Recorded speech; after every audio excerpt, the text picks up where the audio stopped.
For years, people were told not to look too closely at Jeffrey Epstein. He was described as a mysterious financier with powerful friends, a man who moved comfortably between politicians, royalty, billionaires, and celebrities. But beneath that polished image was a reality that would later be confirmed in court. Epstein was convicted for crimes involving the exploitation of minors, and federal investigators uncovered a network built on manipulation, money, and silence. His private jet flights, his island property, and his carefully curated social circles became symbols of something darker: access without accountability.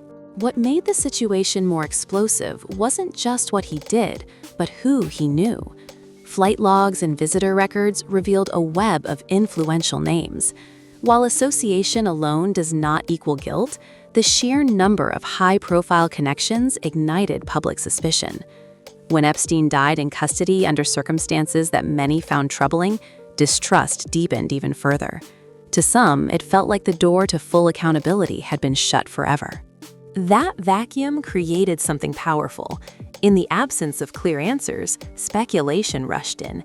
People began combing through every email, every photograph, every offhand comment. And that is when the focus shifted, from confirmed crimes to coded language and hidden meanings that many believed pointed to something even larger. Once investigators released portions of Epstein's communications, a new wave of attention exploded online. Certain words appeared repeatedly in emails, references to pizza, pasta, and even jerky. On the surface, they seemed harmless, but to online communities already convinced there was more beneath the story, these phrases felt suspicious. Lawmakers who reviewed unedited files publicly acknowledged that some language seemed strange or confusing in context. That acknowledgement alone was enough to ignite a digital wildfire.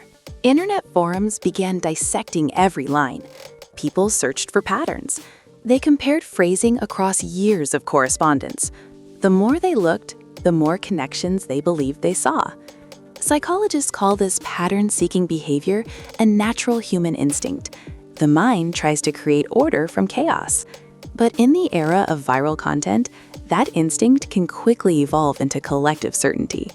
The repetition of food-related words became, for some, undeniable proof of hidden meaning. Others argued it was simply ordinary conversation, stripped of context. But by that point, the debate no longer revolved around what was proven. It revolved around what might be concealed. And as these interpretations spread, the circle of suspicion began expanding outward, toward people who had never been directly accused of wrongdoing. Ellen DeGeneres built her public image on warmth, humor, and kindness. For years, she was considered one of the safest personalities in entertainment. But when her workplace faced allegations of toxicity in 2020, that image began to fracture. Dozens of former employees described a culture of fear, intimidation, and favoritism behind the scenes. Warner Bros. Launched an internal investigation. Executive producers were removed. Ellen issued a public apology. While those workplace allegations were serious, they were separate from Epstein's crimes. Yet in the online world, narratives don't always stay separate. Because Ellen had social connections within elite circles, as many Hollywood figures do, her name began appearing in speculative threads. The logic wasn't based on documented evidence of criminal behavior. Instead, it stemmed from proximity and the belief that powerful people protect each other. Then, when reports surfaced years later about tensions behind the scenes and former staffers speaking critically again, some viewers retroactively connected those claims to broader conspiratorial frameworks. A shift in public perception had already happened. Once an image of kindness cracks, people begin reassessing everything that came before it. And in that reassessment, speculation often grows faster than facts. In another corner of the internet, an old interview resurfaced. In it, Chrissy Teigen made an edgy remark about extreme food choices, framed as dark humor. At the time, it was largely dismissed as shock comedy, the kind of over-the-top comments celebrities sometimes make for laughs. But years later, when Epstein-related theories gained traction, the clip was rediscovered and reinterpreted. American collapsed. What had once been an awkward joke became, in some online discussions, framed as something more sinister. This is one of the defining characteristics of the digital age. Statements don't expire, they wait.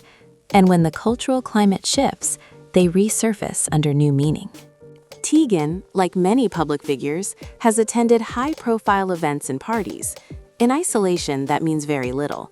But within an environment already charged with suspicion, ordinary social attendance can be reframed as hidden participation. The internet does not separate coincidence from conspiracy easily. Once a narrative gains emotional traction, it feeds on reinterpretation. And as these reinterpretations multiplied, the tone of speculation grew darker. At some point, the conversation moved beyond emails and jokes into something far more extreme. Online users began referencing Kuru, a rare neurodegenerative disease historically linked to ritual practices among certain tribes in Papua New Guinea. Medical experts have long documented that Kuru is caused by prions, misfolded proteins that damage brain tissue. It is not something that can be casually diagnosed or speculated about without scientific testing.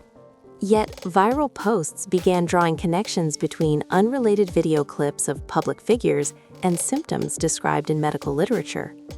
Short segments of unusual facial movements were analyzed frame by frame. The theory suggested that subtle gestures could indicate hidden behavior. Doctors quickly pushed back, warning that diagnosing complex neurological conditions from brief video fragments is medically unsound. But online speculation doesn't require medical consensus to spread. It requires intrigue. The more outrageous the theory, the faster it travels.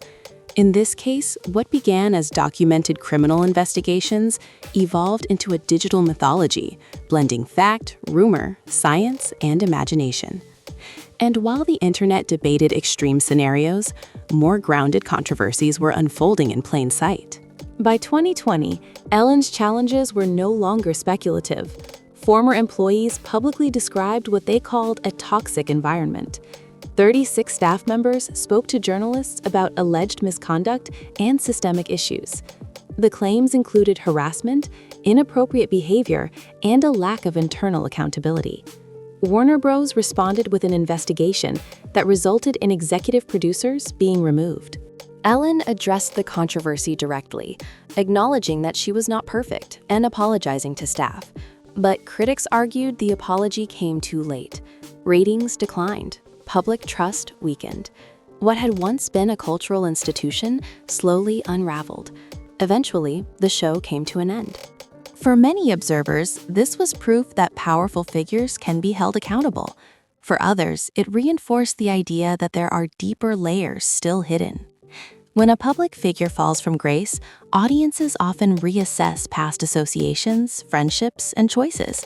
And in an era where information circulates instantly, every connection becomes part of the broader narrative. American reports circulated that Ellen and her wife had relocated abroad after political changes in the United States. Reactions were immediate. Some media outlets framed the move as ideological. Others speculated alternative motives. Social media posts hinted at connections between various Hollywood events and figures who were facing unrelated legal issues. It is important to distinguish between documented criminal proceedings and social attendance. Being present at an event does not imply participation in wrongdoing, yet online ecosystems often blur that line. A photograph at a party becomes, in some narratives, evidence of hidden alliances. Association becomes accusation through repetition. This is how rumor networks expand. One verified scandal creates emotional fuel. That fuel powers speculation about adjacent individuals. Each new theory strengthens the perception of a secretive elite world operating beyond scrutiny. Whether those perceptions are accurate or exaggerated depends on evidence, but the psychological impact is undeniable.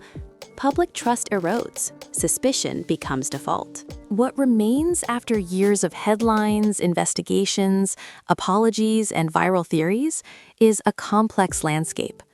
On one side, there are confirmed crimes that exposed real victims and systemic failures.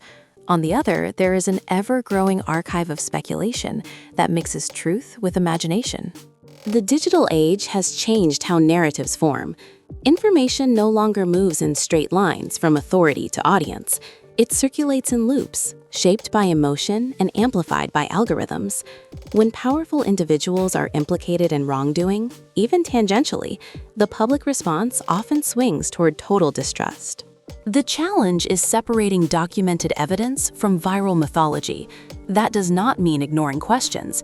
It means asking them carefully. It means demanding transparency while resisting the pull of assumption. In stories like this, certainty is rare, but complexity is guaranteed. And perhaps the most unsettling truth is not what we know or what we suspect, but how easily the two can become indistinguishable.